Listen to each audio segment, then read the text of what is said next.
মাত্র 35,000 টাকায় electric bike ভাই, এটাও কি সম্ভব? তাও আবার খোদ কলকাতার মধ্যে। তো আমরা এই মুহূর্তে কিন্তু চলে এসেছি ইভি গ্যালারিতে, একেবারে এরকম ইলেকট্রিক বাইক কিনবো দেখে। তো চলুন এখানে আর কি কি কালেকশন আছে সেটাও আপনাদের সঙ্গে শেয়ার করব। চলো যাওয়া যাক এনাদের শোরুমে।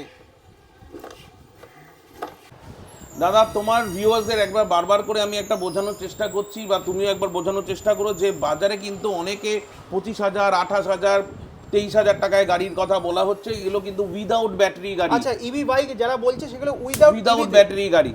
এর মধ্যে ব্যাটারিটাকে লাগাতে হবে। আমরা যে 35,000 টাকার দাম বললাম, এটা কিন্তু উইথ ব্যাটারি, যেখানে কমপ্লিট প্যাকেজ 50 কিলোমিটার মাইলেজ দিয়ে পাবে, 1 টাকা এক্সট্রা তাকে দিতে হবে না। দেখো বাজারে কিন্তু ম্যাক্সিমাম জায়গায় কি হচ্ছে, অনেকে দাদা যেটা বলছে 25,000, 26,000, 28,000 বলছে ব্যাটারি কিন্তু ছাড়া, বাট দাদাদের শোরুমে 35,000 টাকায় কিন্তু পুরো ব্যাটারি